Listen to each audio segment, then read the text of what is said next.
I'm Jen, once again. I'm the founder of Sparq, and when I was growing up, my family didn't travel.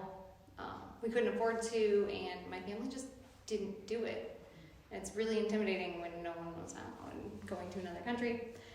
And so when I went to Iowa State, I somehow ended up at the study abroad fair, and even though I didn't think I could afford it or figure out how to do it, I signed up for a trip to Belize, spent 10 days in Mayan village, and to say it rocked my world is the understatement of the century. And after I got back, I realized kind of how much it changed, how much I grew, how much my life, I didn't want the future that I thought I was gonna have. Because it just really made me question everything. And so when I got back, I kept traveling, and I decided I need to make these opportunities available to people. Like, people need to be able to do this. And I think high school is such a pivotal time, especially before they, choose to either go on to higher education or, just go straight into the workforce, whatever they want to do. I think that it's a really nice way to kind of reevaluate what you want your life to look like. So I started Sparq. This is a 11-year incubation, essentially. And so if you have any questions while we're going through it, please you don't even have to raise your hand. It's just but if not, we should have plenty of time at the end for questions. So we just want to provide opportunities to kids that may not have normally the opportunity to travel. And so that's kind of what got us started. Like I said, I'm Jen. I am one of the 3 chaperones that will be going on this first trip. Normally we'll have 2 going, but since it's the first trip, just to make sure everything goes smoothly, we're taking all 3. So I am the founder, director, but I also handle language and logistics. Students do not need to know Spanish to go on this trip.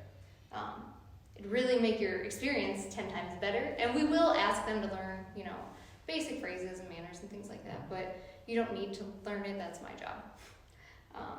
And I'll let I'm Tyler. I'm one of the other chaperones. I am a licensed social worker, so a licensed independent social worker. I do mental health counseling sort of thing. It's my profession, sort of what I'm doing. I currently am working at Iowa State doing student counseling services, and previously have experience working in the community in Marshalltown with people of all ages doing counseling services. I am the mental health liaison person. tell you his quotes. One reason why he is extremely important is because culture shock can be a bear. And I think that even if the environmental factors are easy to get over, sometimes when you're just put in such a different environment, it is nice to have someone to kind of help guide you through it. Be like, you're not alone. And then Heidi, our 3rd chaperone, she is a former EMT and former substitute teacher, and probably the most resourceful person I know. Kind of already mentioned this, but it's basically the point of it is to get students outside their comfort zones, to help them reevaluate their life. We'll spend 2 weeks in Costa Rica in July 2024, and Costa Rica is known as the land of pura vida, which is pure life. So they use that for hello, goodbye, thank you, whatever. They use it like Hawaiians use aloha, where it's just, but the point of it is to live a simple life, to slow down, to enjoy it. And in Costa Rica, I don't know how you couldn't. So here is a basic itinerary.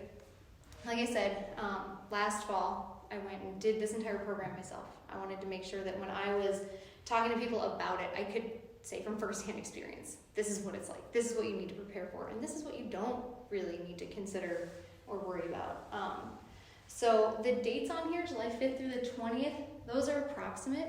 It might shift a day or 2 one way or the other, just kind of depending on when we can get plane tickets for the number of seats that we have. So we will know those numbers in December when we actually purchase plane tickets. So it'll still be enough time where if students have part-time jobs or whatever, they can make sure that they're not scheduled. So we will land in San Jose, Costa Rica. That is the capital.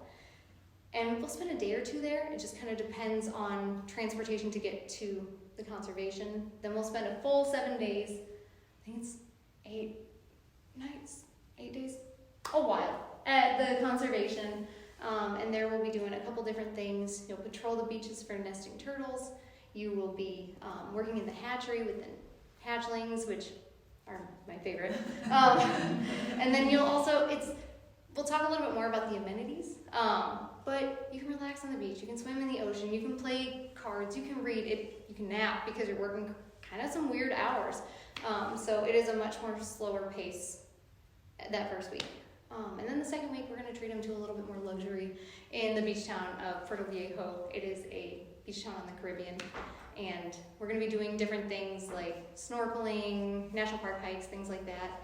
It really just kind of depends on what the students are comfortable doing and what they're interested in doing. We have a list on the application for them to select anything they're interested in, and then based on kind of the collective responses, we'll make decisions from there. So we're not gonna, if they don't know how to swim, I'm not gonna ask them to go snorkeling. So it will probably never look the same each trip, just because we're gonna kind of base it off of what students are wanting to do. So here's a little bit more about San Jose. So while we're there, if we're there for more than a full day, we'll probably do at least one excursion to kind of just, San Jose is okay, but it's kind of like New York City, where it's like everyone just has a place, they're there to work. It's not the pura vida lifestyle that everywhere else in Costa Rica that we've experienced has kind of emanates. So we will probably go to the surrounding areas. There are like Arena Volcano is a really cool hike. There are thermal baths. There's lots of different things to do around there, spend the day. There's zip lining, just different things to kind of just get out of the city for the day instead of kill time in a hostel. These are just some images from our time in San Jose, and this image is actually of a Starbucks coffee farm. Oh. Yeah. Wow. And this is just another coffee bean. It's just coffee beans closer up.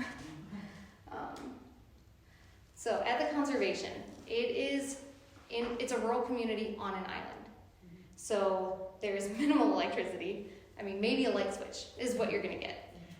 You can charge your phones and tablets and things like that, but it's in a locked office that you don't just have free access to. There is no Wi-Fi and no internet, which can be a shock to some. It can be a blessing to others. Like I said, I loved it. Even the first day, I was kind of like, God, I wish I could just check Facebook for no reason other than just my brain. But after a day or two, it's like a detox, and I'm just like, what phone? There's no air conditioning. The nice thing is you are right on the beach. So there is a breeze. The only time it kind of gets uncomfortable is maybe late at night because you're sleeping under mosquito netting. So it just doesn't allow for as good of a breeze. You'll get 3 meals a day, and they are hearty. But most of them are vegetarian because they don't have a way to store meat because of the electricity. So if you do have meat, normally it's on days when the boat brings supplies in to the island, and that's normally on Mondays and Thursdays. So it's filling. It is extremely filling, but it's not, there's a lot of rice and beans, things like that. And even if you're not a huge fan of rice and beans, you're gonna be so hungry, you're not gonna care. There's potable water available at all times. I know a lot of people, especially in Mexico, don't drink the water, but this water is caught in a cistern. It is essentially rainwater that's been filtered, so they don't have to worry about that. Contact with family will be minimal, so they may not be able to call you from their phones, but I will have a SIM card. Tyler will also have a SIM card, so if once a day they want to go out on the beach, because that's the only place you can get reception at the island, and give you guys a call and say, hey, I'm doing great, gotta go. It is enough to kind of, if they need just a little bit of contact from family, they can do that. One thing to consider is the wildlife. You might have a lizard in your bed. You might have a bat in your room. You might have bugs where you don't want to find bugs. So these are just things that you need to keep in mind. I love it. The only thing that I didn't really enjoy were some of the ants when you're standing in a place that you didn't realize someone had dropped food and all of a sudden you're getting bit, but it's just kind of like mosquito bite. It's just kind of catches you off guard. And then sand fleas, but I have learned a lot about sand fleas. And so in some of our pre-trip classes, we're really going to talk about how to prevent those. You can't bring them home. They're not like regular fleas. They're just some sort of biting insect that live in the sand and make my life miserable. So, and then the other thing is it's hard work. The patrols on the beach for nesting turtles, that's done at night. and that is done in the dark with no lights. You'll have lamps, but you don't use them unless you actually find a turtle. And it is a 10-kilometer walk on sand. So you're not gonna have to run it. And they do take breaks and things like that, but if you are physically, unable to walk very far, this is just not the trip for people like that. We just want to make sure that everyone can handle the environment safely. 10K is 6-point-something miles. 6.2. Yeah. So this is like a little bit from the boat ride into the conservation. And when we were driving or boating, patrolling, you could hear monkeys in the trees and things like that. I kept seeing things that looked like they were jumping out of the water, but I couldn't tell if it was things from the trees falling down or if things were jumping up. It was too fast. Here's some more images. So this yellow building is actually one of the bunkhouses. This other building down here, so this is what I would call the dining room. This is basically where you pick up your meals. The area behind this doorway is the kitchen. There is someone there who actually makes the meals. I will say the breakfasts are incredible. There are a lot of eggs. Like you get protein that way, but it's just generally not going to be meat. So this is actually a volunteer who was there, and she was washing her laundry. So you have to hand wash and line dry. We're going to, obviously, in our classes talk about packing, but the less stuff you have, the less stuff you have to wash. And Jacob and I kind of made some mistakes while we were there last time, and then figured out the right way to do it when it came to drying, so your clothes didn't smell like dirt. So we are happy to relay that information. Here's, like I said, we had some people sleeping down here, as you can see from the mosquito netting, but anywhere there was someone sleeping, they had mosquito netting over their bunks. We will divide up bunks by gender, but if there are students who are trans or gender nonconforming, we will be as sensitive as we can while still working within the confines of Costa Rican society, because they're actually extremely progressive, but we are in a rural village. So we're gonna do our very best, but if we have just male, female, then that's how that's gonna be split. Even if Tyler is our only male, he'll get a cabin all to himself. So he'll be so lonely. Here's some images from the bathrooms, essentially. So in Costa Rica, and in a lot of Central and South America, you can't flush the toilet paper. Plumbing systems can't take it. I've never had a problem with the smell. I remember when I first went to Belize, it took me a second to, every time I flushed the toilet paper, I was like, oh no. But I always thought it was gonna stink, and it never did. And then this, I didn't really take a very good picture of the shower, but the shower is basically, you have a PVC tube, and it's not warm water, but you don't really need it. But this is actually a crack in the shower where there's plumbing back there, and so these are just shower baths, just hanging out. And then I just thought the picture was like zooming in on him, and it just, how can you not like that little face? So, like I said, wildlife is kind of everywhere. This is another image from the hatchery. So these things are actually mesh nets that are over the top of individual nests that have been buried. So when they're out patrolling beaches, if they find a turtle that's getting ready to lay, they will tag them, they will measure them, do all that jazz, but also there will be someone who's there to catch the eggs. So the reason they're removing the eggs and taking them to the hatchery is for poachers. There are people on this island who are poachers. We experience poachers, and it is, I would say, a completely safe situation. First of all, yes, please do not be worried about the poachers. So, I know. And when we were there and they were talking to us about it, because I went there with the intention of coming back and saying, like, this is a safe place. Please, trust me in this situation. So we saw poachers while we were out there, and because it's such a small community, it is just kind of a known. If we get to a turtle first, they keep it moving. If they get to a turtle first, we got to keep it moving. This is not we're going to go and take these eggs and get them out of here. Like, you separate. But the people who are poaching do it because they need to feed their families. Right. So they sell the eggs, they sell some of the shells, depending on the species of turtle, and they sell the meat, not because they're bad people, but because they need to feed their families. And a lot of the people who are actually guides, so when we go out on beach patrols, I won't even be leading them. It is someone who works with the conservation. A lot of them know the poachers as well, because it is such a small community. So Some of them were poachers. some of them were poachers, but if they can make money, a more stable income this way, by guiding, the conservation actually pays them to guide, because they can also read the beach as well, because they've been doing it their whole life. So, and I really thought, are these guys really, like, leading us? And then on the nights they're off, are they out here just poaching, you know, making a double income? And one night when we were there and the poachers got to a turtle before us, one of the guides, like, started to cry. He was so upset, because he knew they were gonna drag that turtle into the jungle. Like, he was visibly upset. And so, you know, they don't do it because they're bad people, they just do it because they need to make a way to live. So, but yeah, so we would bring them back here and bury them in the sand, and in 3 months they'll come up. So all these are tagged with different dates on when they were buried, and so you'll know kind of what nests you need to keep an eye on. And so when you work in the hatchery, your job is basically to wait and see if any of these piles of sand erupts. And these bags are to kind of help corral them if they do, so they're not just going out all over the place. It's also to help prevent, like, birds and things like that from digging it up. I chased a lot of crabs when I was there, because they'll actually drop down in the sand next to it and then dig under and through. And that was frustrating. Here are just a couple more images. So this is just kind of a front view of the conservation. We had a bonfire on the beach the last night there, and we had, like, a weird Oreo s'more situation. They were really good, but it's like the first sugar I'd really had in 7 days. And then this image on here, the red, so this little black blob is actually a hatchling in a cup.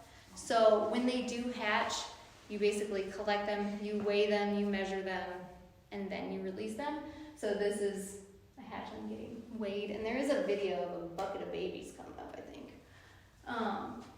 Here are just some books that are left behind by volunteers. So they leave them, it's almost like a big take a book, leave a book library. There's also, you know, Sudoku, crosswords, things like that. And then this is kind of an image of the work schedule. So as you can see, there's basically 2 jobs. Patrols, like I said, happen at night from about 10 p.m. to 2 a.m. And then the hatchery, it is staffed 24/7. So that means you might work a shift that's midnight to 4 a.m. That was honestly my favorite shift. But if you are working at night, you are never alone. If you are working during the day, you might be. It just depends on the amount of volunteers available. But the hatchery is like 100 meters from the conservation. So you're not far at all should you need help, or if you have to run back really quick to use the bathroom or something. It's not the end of the world.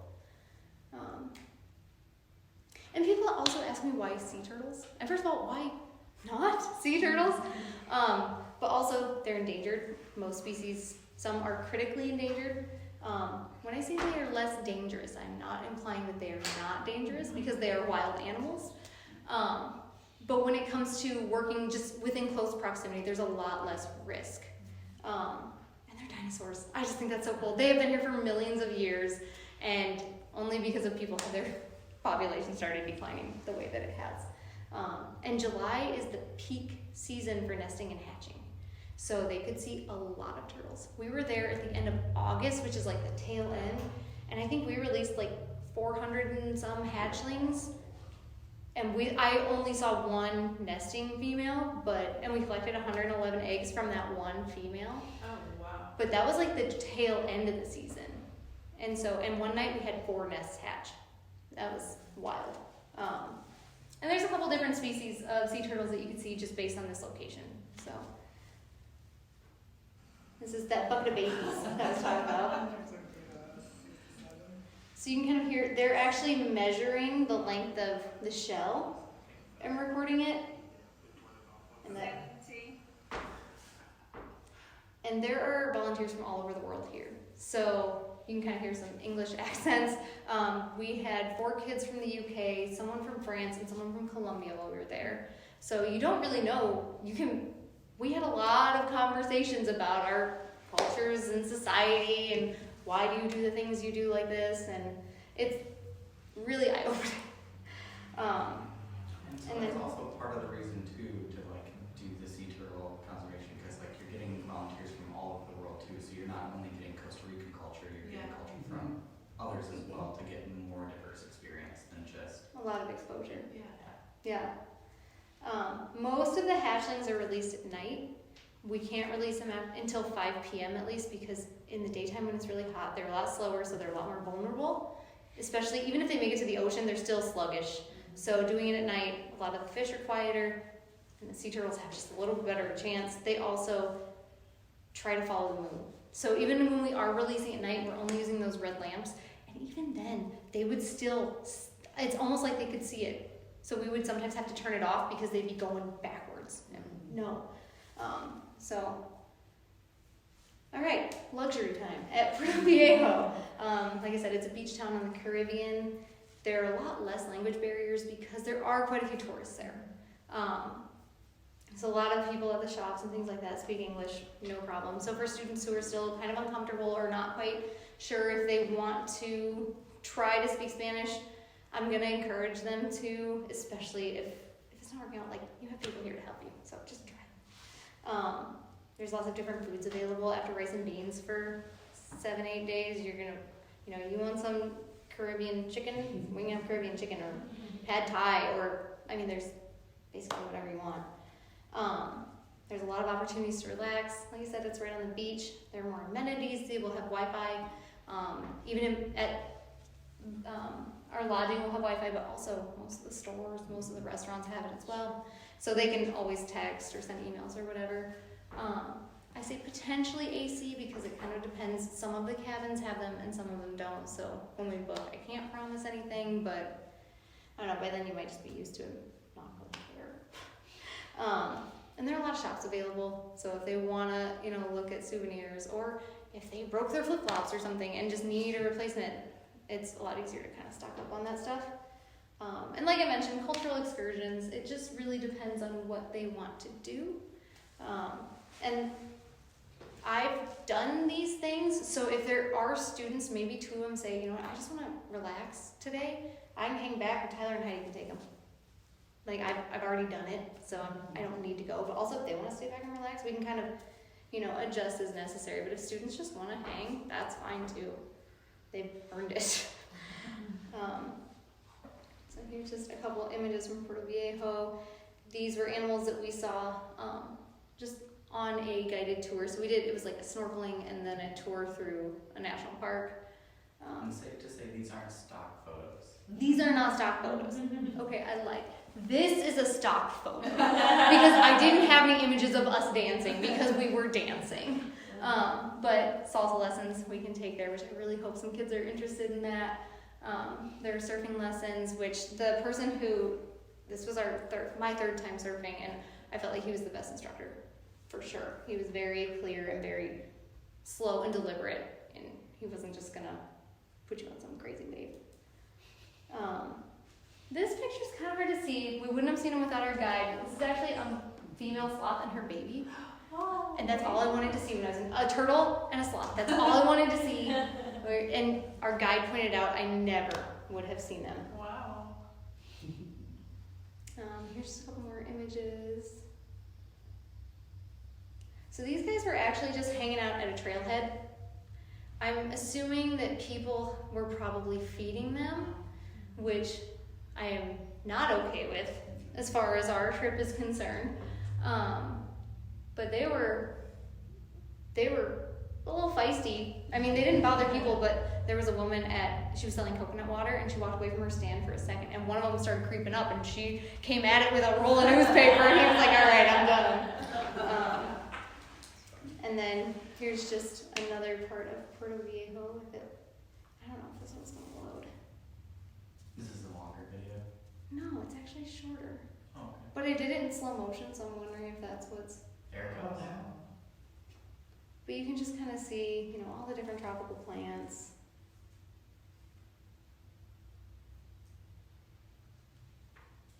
Like I said, it's short. And please excuse how excited I am when I'm videoing while I'm snorkeling. It was, we saw some sharks, and they were small. They were not, massive things. We saw some rays. while we were there. It was really, really cool. So when they go all through this whole program, what we really want is for them to obviously gain a different perspective. You know, have an understanding of that their place in the world maybe isn't what they thought it was. Every time I went somewhere and I came back, how I felt about my place in the world got more complicated and thoughtful. Learn transferable skills like a new language, scientific data recording, also being able to work with other cultures. Like that's something you can take into any job. Resume building. What? Resume building. Resume or college application building. Building soft skills, like you kind of have to adapt. There's just no getting around it. And so when you're kind of pushed into that situation, you do it. And to be able to be put in a position that's uncomfortable or intimidating and to overcome it is just so, it's such a confidence boost. Like I think that traveling has just made me unreasonably confident. So yeah, it's really changed my life. And then obviously Sparq excitement for, you know, what there is out there, what their life could be.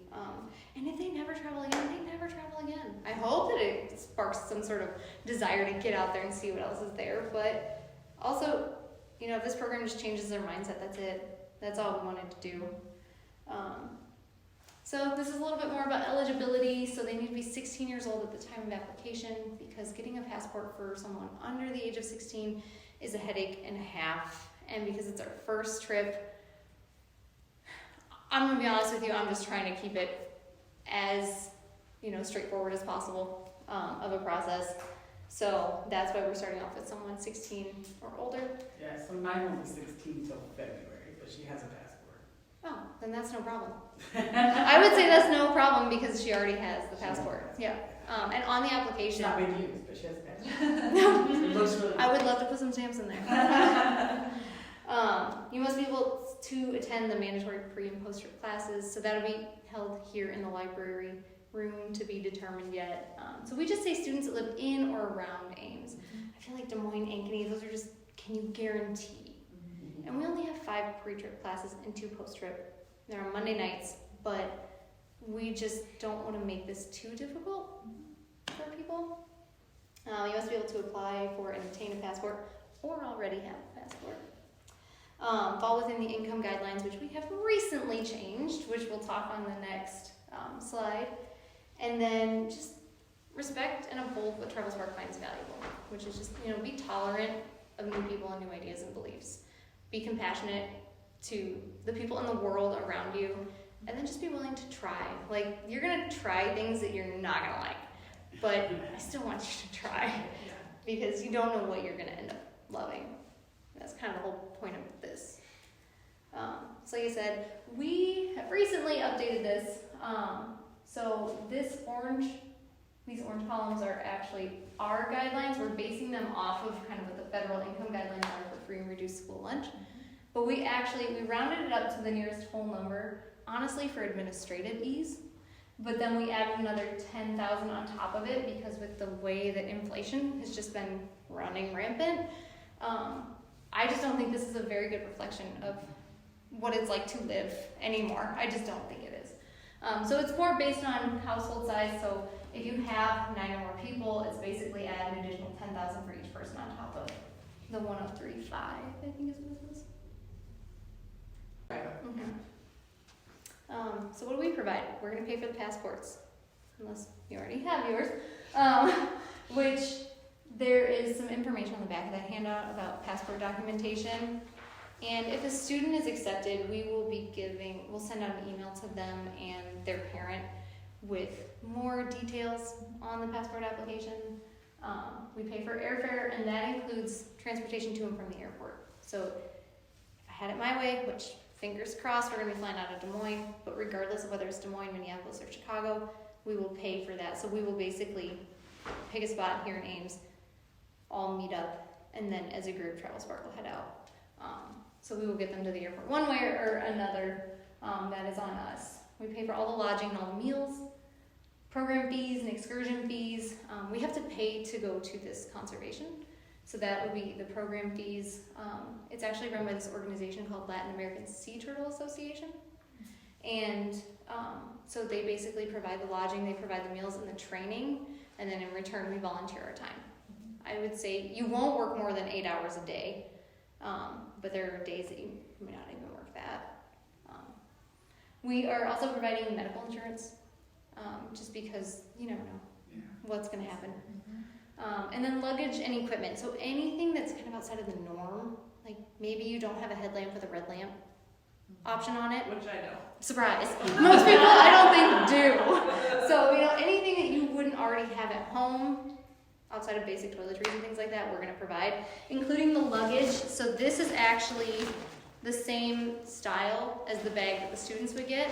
So we are doing carry-on only. It's a warm climate. You don't need heavy pants and a bunch of sleeves. And I have taken this thing around the world, and it has held up incredibly well. Heidi is actually traveling with hers right now and has nothing but good things to say about it. It'll be a variety of colors because these are actually made from extra, basically fabrics from different companies, where it's just kind of keeping waste out of landfills. So there is a video that you have online of like how much you can pack into it too. Like Oh, I watched that. Yeah, how much you a can cat, pack a in car, and you get in here. And so yeah, this thing has been a lifesaver, and I also think it's kind of a vital skill to be able to pack just to carry. And they'll have a personal item as well. So, you can fit whatever you need. We're going to talk about packing in the classes and things like that. We also have a packing list online already, but if they're accepted, that will also be sent to you. It's going to look like a lot. I promise it shrinks down. It can fit in this thing. I promise. So what we would need from the parents or the students would be basically support to make sure they can attend the program. Support to get the passport. So if they're under the age of 18, we're going to need at least one parent or guardian there at the passport application. We are going to need just some support when it comes to that, because you will have to sign off on the student being able to apply for their passport. And then any necessary items, like I said, such as toiletries, socks, shirts, the things that you would just normally have at home. Vaccinations if desired. So there is no required vaccinations to go to Costa Rica other than what you would already have to attend high school here in the States. There are some recommended ones like yellow fever, malaria. I'm being honest, I have gone to Central and South America 5 times. I've never received additional vaccines, but that's a comfort thing. So if that's something you want to do, there's no shame in that. Do whatever you feel comfortable with. Maybe students are more prone to certain things. I don't know the medical history, so do what's best for you. We just don't cover that cost. Obviously, we're going to do everything we can to keep kids safe, but there are just inherent risks with everything. So the elements in the environment, obviously heat, humidity, the ocean. We're going to talk about riptide safety and things like that, and we have some pretty strict ocean swimming rules because I am not a lifeguard, and there will not be lifeguards on these beaches. So if you can't touch, time to come in. We're going to, distance from hospital at the conservation, because we're on an island. You're 2 hours by boat. So if you have severe medical conditions, I would not encourage you to apply, just because we can't promise anything. Homesickness and culture shock, that is just something that people are going to experience. If we get there and a student just says, I can't, I need to go home, that is too bad. Just logistically, first of all, that's where Tyler comes in. And you are not alone. There's going to be a time on this trip that I'm like, I kind of wish I was back home. It happens to everyone. It's just part of the process. But then to push through it, and it's so worth it. So it's just something to keep in mind, that you're going to experience it, and I promise you, you'll get over it. And then lack of communication in the country. If there are some students that maybe find that very important, and they just need to set reasonable expectations. And also, we just don't want you to be on your phone the whole time. Like, we brought you here, live. Right. So these are some of the things that we're doing to ensure that we're keeping students as safe as possible. Like I said, we have a variety of skills covered by our chaperones, from mental health, physical health, but also just logistically moving around in the country. The company that we use for the excursions are Caribe Fun Tours. You can find them on TripAdvisor. I've used them for multiple excursions. They've never put me in a situation that I felt uncomfortable or unprepared or, oh, this boat's so rickety, I hope it doesn't capsize, nothing like that. And I've had nothing but good experiences from them. It is, by the State Department, considers Costa Rica a level 2 out of 4 for travel advisory, so that just means exercise increased caution when you're traveling. So the biggest concern with traveling in Costa Rica is petty theft. It's pickpocketing, which in our pre-trip classes we will be discussing a lot of those things, how to prevent it. And the nice thing about these bags is they actually come with a rain cover that covers the whole outside. So if you just put that on, you can walk through the crowd no problem. But it also has anti-theft zippers. So if you pull it all the way through, you can't pull down the zipper unless you re-thread it, which if you're oblivious to that, I don't think our classes work very well. On top of that, also, there will be the 3 chaperones and then hopefully 4 other individuals. So in travel instances, we'll be in groups so that there will be eyes. Mm-hmm. And then, like I said, travel medical insurance. I think ours covers up to $50,000, which in the U.S. doesn't sound like a lot. In most other countries, that can get you pretty far. So we just want to make sure that we're covering as many bases as we can. So, like I said, the next steps in the process, the applications open on Friday. They're open for a month. All applicants, whether or not they've been accepted, will get an email from us letting them know by the 10th at the latest. We're going to do basically a first round of invitations if we have more than 4 applicants that are eligible. We will do a round of invitations. If they don't get back to us by our deadline, then we'll reach out to the next set. So wait until the 10th. If you haven't heard from us by the 10th, then reach out, but also check your spam folder. Put our address in your email address book. It's the one place we don't like to travel to, is the spam. And then on the 21st, that's kind of the next thing. So we'll have a waiver signing session from noon to 1. It is actually in this room. It's a Saturday. We will need 1 parent or guardian with you just to sign liability waivers. It's a nice opportunity to also ask questions if you have any, but also you don't need to be, it's not going to take an hour. Just show up sometime in that, and that's it. We'll also have a scanner here. So for a lot of the passport documentation, if you are under the age of 18, I think even over the age of 18 or older, you have to send in photocopies of things that the government will keep, and then they'll send you back your originals. We won't save that, but if you just want to kind of not have to look for a scanner, printer, or copier, we're just kind of making it accessible if you want to get that stuff scanned and taken care of. Or if they wanted copies of any of the waivers or anything that they have. Yep, and we'll have multiple copies available. And then we have a passport application deadline. So like I said, we're going to buy plane tickets in December. So we need to make sure that you have applied for your passport by then. In the acceptance email, we have a passport application appointment that the whole group, Travel Sparq, will basically meet you there, and we'll pay for your passport up front. But if you cannot go to that appointment, it's not the end of the world. You can do it on your own with a parent or guardian if you need them. We will just reimburse you once we see proof of either a receipt or a tracking number, but we need that by the 30th. If we have not received it, then your spot will be forfeited because we don't know if we can buy you a plane ticket. We don't need you to have received your passport by then. That could take months, but that's also why we're doing this so far, in advance. So you can go. Yes, so you can go. Especially if for some reason, you apply for your passport, but the government's just like, whoa, something's a little weird. We have enough time to fix it. That doesn't mean that you're not eligible, but it's just enough time to make the adjustments that are necessary. So what now?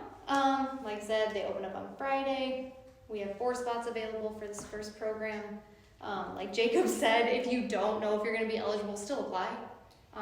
Because even if students are kind of at that threshold of maybe they're eligible, maybe they're not, if we only have 4 students, this will be a really nice opportunity for us to see kind of how students are experiencing it.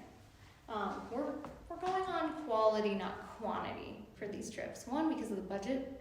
If I wanted to save up for 20 kids, it's going to take me years of fundraising. But also it's just nice to kind of start off with a smaller group. People get to know each other better. We'll process the applications. We have a third party that's going to redact basically any identifiers like names, emails, genders. That way we're basing things solely off of eligibility. And then we'll unredact them when it's time to, we still want that information because we need to reach out to you. It's important that I'm just like, hey, number 22. And then, like I said, you'll be notified of your participation status regardless by the 10th. And we can definitely go over some of the other slides because we're getting to the end. But if you've heard this and you think, this is a program that I think is valuable, but it's also maybe gonna be a little uncomfortable or I'm not quite sure, those are the exact people that should be applying for this program. I think they're gonna have the most impact because when I went to Belize, I really didn't know. And I took a 50-pound check bag and had to haul it through the Atlanta airport, and it was the worst decision of my life. But once I got there and realized, I don't want to take this giant thing with me everywhere, I just kind of set it and went. And so I think not to do something just because you're scared is a really dumb reason not to do something. Within reason, obviously. Also, isn't that your favorite quote? It is. It is